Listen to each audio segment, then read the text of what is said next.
Hello, I'm happy to be here today. I want to present some facts about the education system inside Syria. So I will talk about three topics.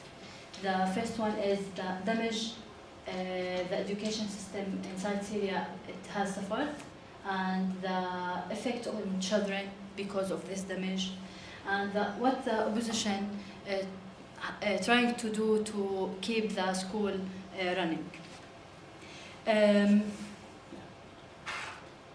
First of all, we can say that the attack.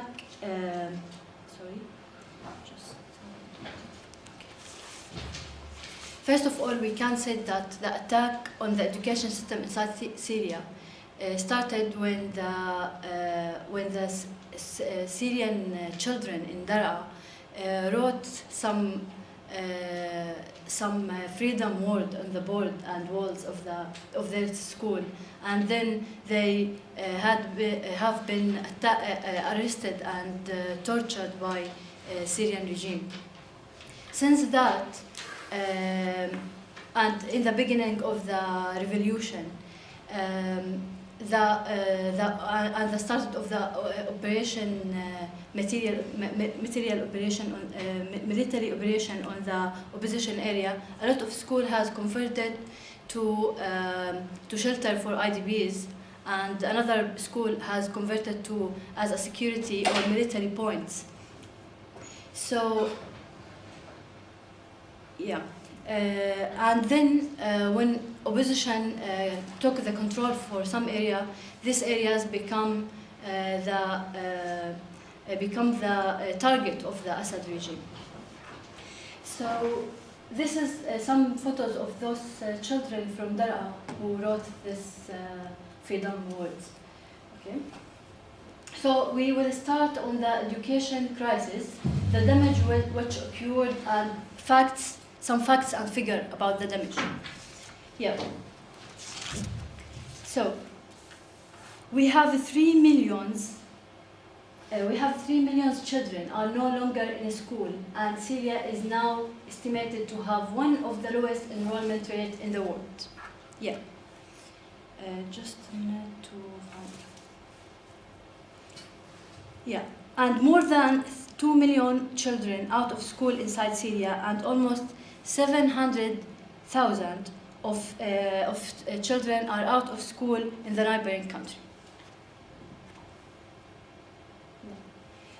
Enrollment rates have fallen from almost 100% to average of 50%. In Aleppo, enrollment rates are closer to 6% only. And the protracted crisis had brought down national basic education to 78%. That's give the education back to the system back to 2 decades. Yeah. And also, can I stand? Because I can't. Yeah, you can keep here. And 1 in 4 schools are damaged, destroyed, or occupied. The number of schools completely and partially destroyed till the beginning of the 2015 is estimated to have reached a total 50,000 schools are destroyed. We'll talk about the challenges and needs inside Syria. So in this crisis, we have a lot of challenges. Stand off to do or keep running our schools. So what are these challenges? First of all, the country has lost around 20% of teaching staff and school counselors. So how can we keep running the school and 20% of teachers has lost? Teaching was discontinued for a day or more due to the shelling carried out by the Syrian Air Force. So the continuing airstrike stopped the education. of course. Teacher and facilitator are receiving inadequate and insufficient training to deal with lost school time and psychological stress. You know, sometimes teacher cannot complete the class because she feel fear and stress when she teach the children. Children in Syria are taught multiple curricula and content, and those who cannot make it to public exam are forbid of certification. Sometimes the children go to school, and then when the exam come, they cannot go to school, so they lost the certification, so he cannot continue. Internal displacement or safety concern preventing children from reaching school. Another challenging, poor wash in school is enhancing the spread of disease to out-of-school children. So this is a problem also because there is no enough medication. Lack of access to textbooks and other teaching equipment. There is not enough textbook and not enough equipment. Most of the children go to school without anything, without textbook, without notebook, without pens. Some players impose specific curricula and content to school under their control. So we can see now at least three curricula in the Syria. Most of teachers work voluntarily without any fund or with inadequate fund. If they work with some organization, they took inadequate fund, and when they work with non-formal education, so they don't take fund. Early marriage among girls has increased, and of course boys are at risk of recruitment by armed group.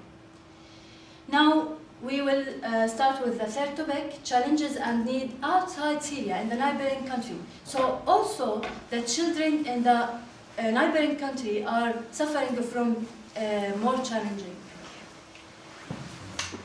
First of all, refugee children are mostly in overcrowded and over-resourced school.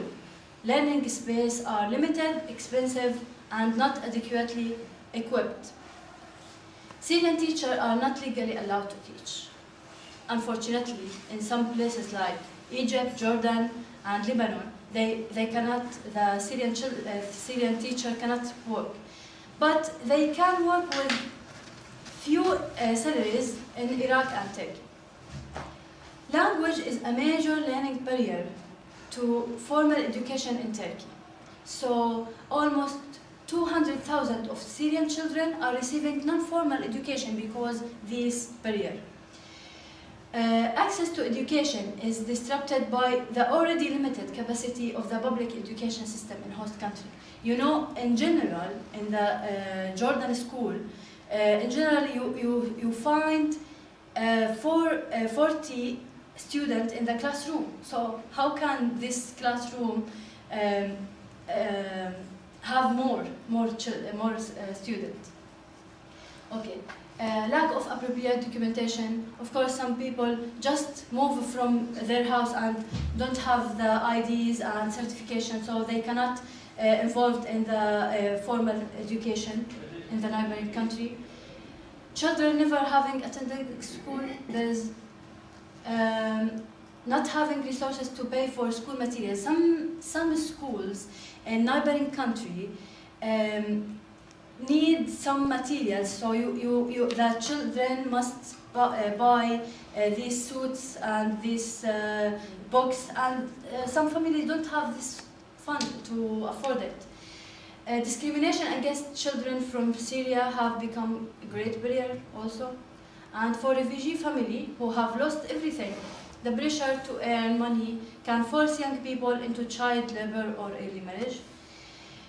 Also, the influx of many new children has led to problems with the quality of education, of course, for both refugee and the country children, its affiliates. So I will talk today about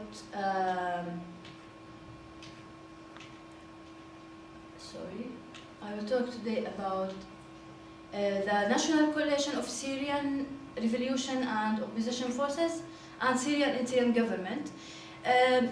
The I'tilaf, or National Coalition of Syrian, tried to do something a little bit for education system inside Syria.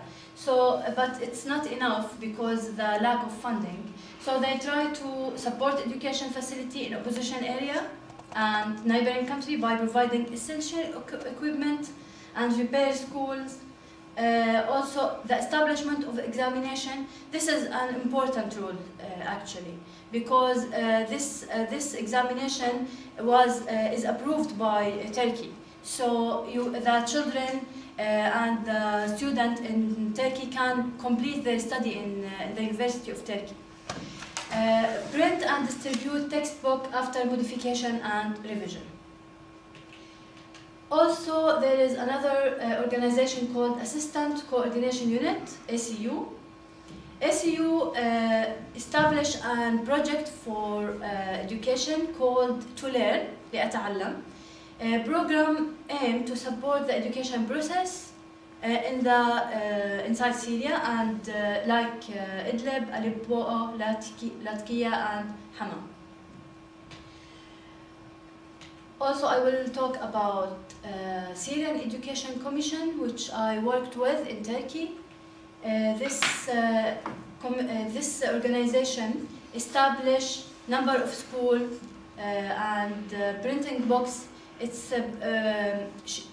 printing lots of books and distributed to children and schools. And they have a project called Virtual School Project. This project is a new project.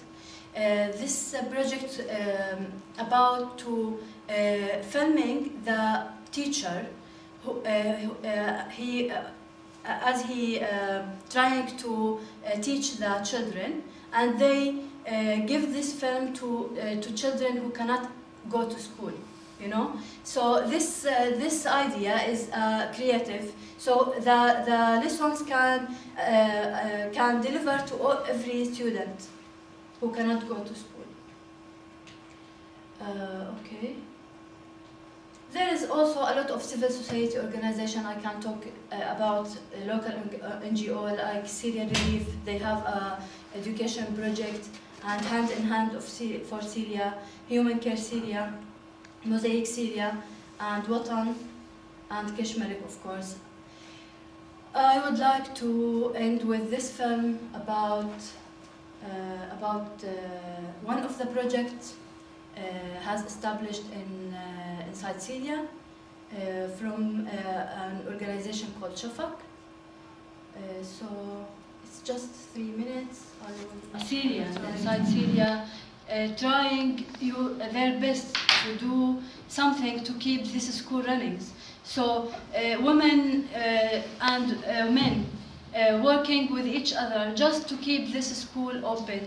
So what we can do, we must support them, and we must do something to keep these children go to school.